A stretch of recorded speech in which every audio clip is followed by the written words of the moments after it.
बस ये जो रिक्शा खड़ा है ना, इसमें ही है बाजी। ठीक है, मैं बस पहुंच गई हूँ। ये ले करीम भाई, रिक्शा वाले को पैसे दे दें और बाजी को लेके आए गाड़ी में। आ जाओ, मैं भी गाड़ी में ही हूँ।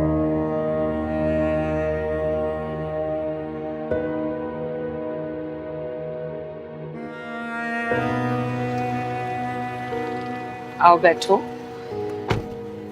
Thank you इफ्रा। मैंने जवाद को इतने फ़ोन किए, उसने मेरा एक भी फ़ोन नहीं उठाया। तुम मेरे एक कॉल करने पर आ गई। Thank you. अब बाबर थैंक यू मत कहो मुझे। हम कहाँ जा रहे हैं? फिलहाल तुम अब्बू के घर जाएंगे। जब तक तुम्हारे रहने का बंदोबस्त नहीं हो जाता तुम वहीं रहोगे। मगर मैं वहाँ कैसे रह सकती हूँ?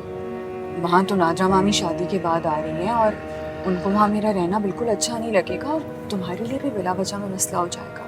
मेरे अब्बू के घर में कौन रहेगा और कौन नहीं, इस बात का फैसला या तो अब्बू कर सकते हैं या फिर मैं।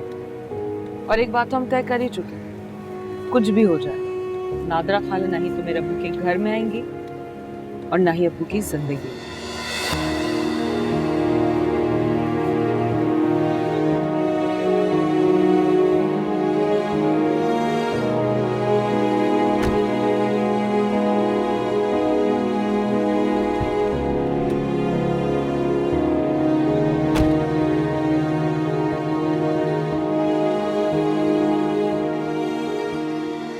आओ ना नरगिस। अरे रहने दो। नरगिस मेरी बात सुनो। देखो मैं तो शुक्र कर रही हूँ कि तुम आ गई। मुझे लग रहा था तुम नहीं आओगी। देखो तुम्हारी नाराजगी एक तरफ, मगर बहनें कितनी देर तक एक दूसरे से नाराज होगी? सुन तो लो ना जरा। अरे जो कुछ तुमने मेरे साथ किया है वो पूछने के लिए मुझे आना तो था कि आखिर मैंने तुम्हारा बिगाड़ा क्या है? इतना बड़ा झूठ, इतना बड़ा धोखा। तुम तो कहती थी कि जवाद मेरा बेटा है। अगर तुम उसे अपना बेटा समझती हो तो क्या उसकी शादी तुम इस तरह से करवाती, ऐसी लड़की के साथ जो तलाक याफ्ता होती है और एक बच्ची की माँ भी होती? माफ करे, मेरे साथ आओ, बैठो। नहीं, मुझे दुख इस बात का नहीं है कि तुमने मुझसे झूठ बोला है। दुख मुझे इस बात का है कि तुमने मेरे साथ फ्रेब किया, धोखा किया। आ बैठ। तुझे कसम है, मेरी कसम है। बैठ ना।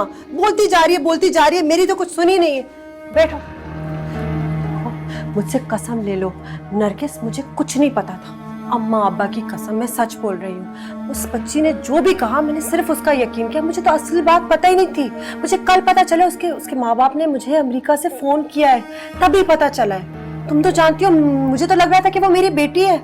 मैं कभी इस तरह से जवाब के लिए करूंगी? वाकई वो मेरा बेटा है। और जिस वक्त मुझे पता चला मैंने उसको घर से निकाल दिया। मैं जानती थी तो अफसोस करेगी। रहने दो। अच्छी तरह से जानती हूँ तुम्हारी सारी चालें और तुम्हारे इरादे। मैं तो इस वक्त शुक्र कर रही हूँ कि तुम मेरे घर आई हो, मेरी बात तो सुन रही हो। रहने दो। आखिरी बार आई हूँ तुम्हारे घर। आ जाती थी लेकिन अब कभी भी नहीं। लेकिन अब तो दोहरा रिश्ता होगा ना हमारा। बहनें भी हैं और देवरानी भी बन जाओगी तुम्हारी। सारे रिश्ते पुराने खत्म हो गए और अगर तुमने फयाज के साथ निकाह किया ना तो तुम्हारा और मेरा तो कोई रिश्ता रहेगा ही नहीं। एक सेकंड के लिए मेरी बात सुन ले जरा ठंडे दिमाग से। देख, अगर मेरी फयाज से शादी हो जाती तो बुराई क्या है? देखो मैं जानती हूँ कि आफिया हमें जहर लगती थी, नफरत है पूरे खानदान से, लेकिन आफिया तो मर गई ना। देख, वो सारी दौलत जो तुझसे छीनी है ना, अगर मैं फयाज से शादी करूंगी तो उसकी मालिक मैं होंगी। उसका मतलब क्या है? वो सब तेरी, सब कुछ वापस दूंगी तुझे। नरगिस जरा सोच, मेरे बात तो कोई भी नहीं है ना। जो भी मेरा है वो तुम्हारा है। खुदा के वास्ते अपनी बहन का साथ दो। घर वालों को, रिश्तेदारों को कायल करो, भाइयों को मनाओ, साथ दो। और सब कुछ जो मेरा होगा वो सब तुम्हारा, राशन और जवाद का ही होगा ना। चलना नरगिस, पहले तो हमेशा मान लेती थी मेरी बात। घटिया नीच लोगों की बातों में आ रही है तू।